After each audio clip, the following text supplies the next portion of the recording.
So the other day we talked about the first main character from Assassin's Creed, Desmond Miles, who's in the modern day. But today we're going to talk about the character that he played as inside of the Animus and the card that Magic came up with for him in Assassin's Creed Universes Beyond. So let's get into that deck right now. So first, just a little bit of background on Altair. He is the ancestor of Desmond Miles from the first video I made, featured in the original Assassin's Creed video game.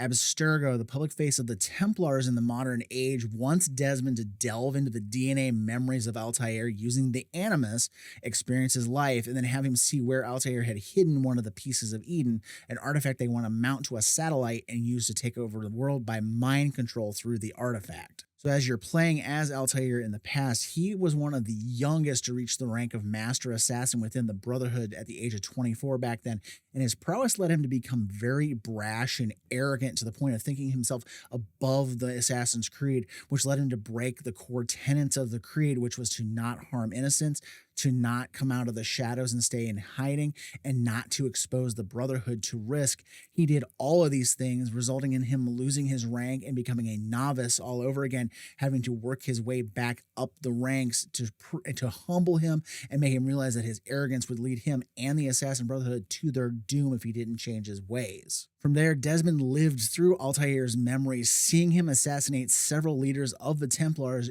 doing as he was told in order to regain his title and his honor. But in the end, he found out that his mentor and the former mentor of the entire Brotherhood, Al-Mualim, was a double agent in all of this, and he had actually worked with the Templars to try to get after the piece of Eden, and once it was found, he actually backstabbed the Templars, and using Altair, he used them to assassinate their leaders across the entire Holy Land so they couldn't threaten his plans to use the artifact to gain control of the region and force the world into his twisted vision of peace. In the end, he did stop Al-Mualim and took the piece of Eden from him, which he hid away. So now let's see what Wizards of the Coast did to give us an appropriate version of Altair.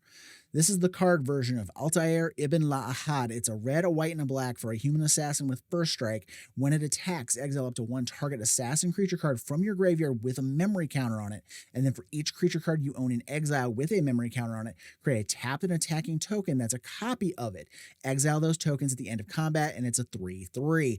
So Altair's attack trigger plays into the memory aspect of the Animus, allowing us to not only get memory counters on exiled assassins via his attack, but the Animus card itself also exiles legendary creatures with the same memory counters, allowing Altair to copy those and getting the benefit of the Animus card itself.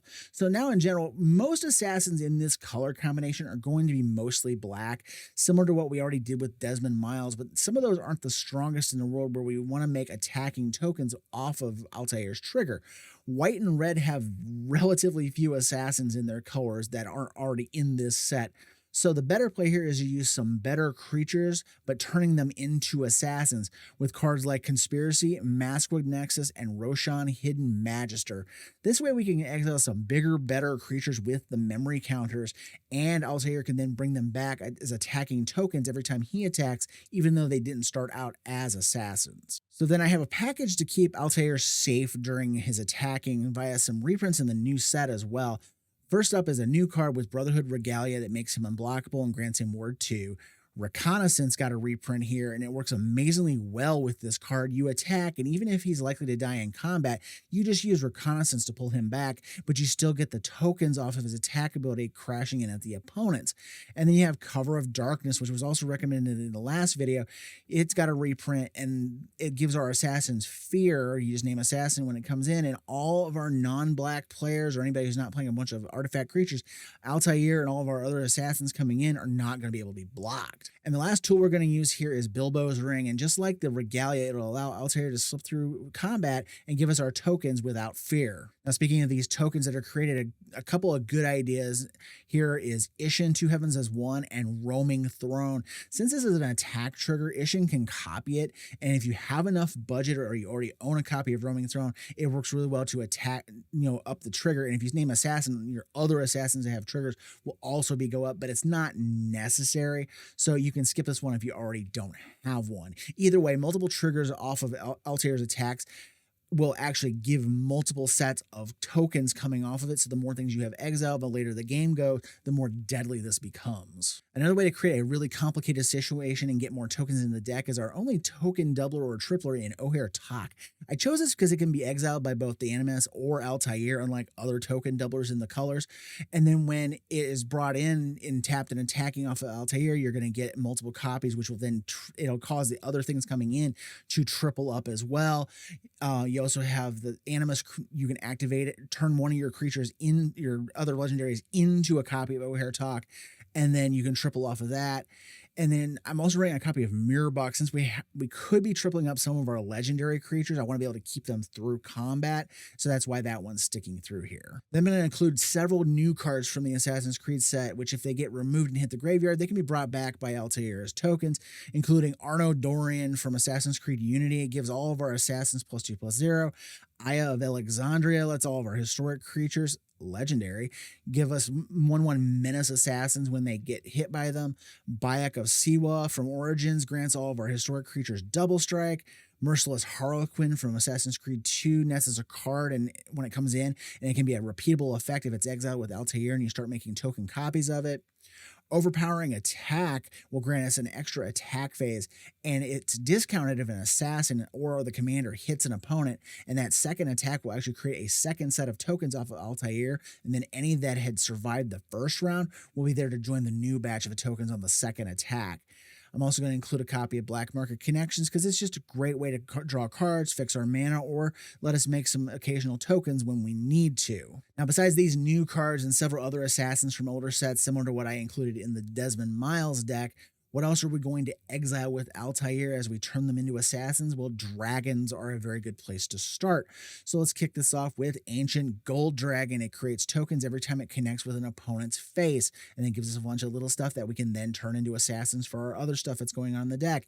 We have Boggart and Hellkite, which deals 5 damage, split however you want it between targets when it comes into the battlefield, and every token copy created will do the same thing and start spitting off extra 5 damage blasts. Obsidian Charmaw blows up a non-basic land when it enters, so every time Altair makes a token copy, a land goes boom. Hoarding Broodlord can tutor up a card for us every time a token copy comes into play, so we can then exile it, and then you can convoke the exile copy like if it's during the middle of combat, if it's an instant, you can actually convoke off of the token copies of the Hoarding Broodlord. Malevolent Witchkite can enter as a token, and if you need a hand refill, you can actually sacrifice all the tokens made off of Altair and reload your hand for the next turn to attack in big and strong. Terror of Mount Velas gives us a way to give double strike on everything when it comes into play, and it will do so every time a token copy comes into the battlefield. Terror of the Peaks allows all the other tokens coming in to turn into direct damage to either go to the face or burning away blockers so the tokens can actually get through. And Tyrant of Care Ridges enters and deals 4 to anything. So each time a token copy comes in, it's 4 damage to wherever you need it the most. Now, aside from our dragons, we're also going to run some fun things to repeat, like Ravenous Chupacabra. It enters and destroys a creature, making it a great thing to repeat with Altair once you make everything into assassins. In a similar fashion, we can use Ruthless Lawbringer. It comes in, you sacrifice a creature, and then you blow up any non-land permanent, not just a creature like the Chupacabra. So if you have this exile with Altair and at least one other thing, you can have a repeatable removal for anything that can be targeted. Solemn Simulacrum will also give us a repeatable source of land ramp off the ETB, and if you can sacrifice it before the end of combat or it dies in combat, you're going to get a card off of it as well. And then the last big target here is going to be Archon of Cruelty. Every token copy will trigger coming in, making them sacrifice something, making them discard a card, draining them for 3 life, giving you 3 life, and drawing you a card. You're not going to get the attack triggers unless you get this on the battlefield by itself before it gets exiled, but you're still going to get that token trigger every single time. And this should be a priority card to get into the graveyard for Altair to have some fun with. Now, as mentioned with the Solemn Simulacrum, if you can sacrifice the tokens before combat ends, usually with that exile trigger on the stack, you can net some benefits. So we have a little sub package here for that with Goblin Bombardment, Ayara, Widow of the Realm, Krav the Unredeemed, and Eily, Eternal Pilgrim. So each of these can actually sacrifice the tokens before they go away. You can use Bombardment, and every sacrifice deals 1 damage to any target. Ayara can fling one of the tokens to deal damage equal to the power of the sacrifice token to anything. Krav can sacrifice any number of tokens to draw that many cards, gain you that much life, and you put that many counters on Krav. And Eiley can do two things for us. You can pay 1 and sack a token to gain life equal to the token's toughness, but once you've hit 50 life, you can then start paying 1 a white and a black and sacrifice a token and then exile any non-land permanent with her. So there's a lot of good things going on there. And then the last package in the deck is ways to get creatures into the grave to exile as soon as possible, with Entomb, Buried Alive, Lively Dirge, Vile Entomber, Faithless Looting, Faithless Salvaging, and Cathartic Reunion. These cards will either tutor up a straight card into the graveyard, or it has you discard them from your hand so Altair can get after them. Vile Entomber is the one that can be repeated, because if it's one of the things you exile with Altair after you've made stuff into assassins with your other cards, you can stock your yard for later turns one at a time. Just get one big target each time a new copy of the token comes in. Now, as for the rest of the deck, it's mostly just removal and mana rocks, but if you want to check that out, check the deck list down below. And while you're down there, please like, share, comment, subscribe. All those things help the channel grow as I'm on my way to my first 1,000 subs, which right now, as of recording, I'm about 18 away. So if you could hit that subscribe button, I'd greatly appreciate it. And as always, thank you for watching. Have a great day, and I will see you in the next video.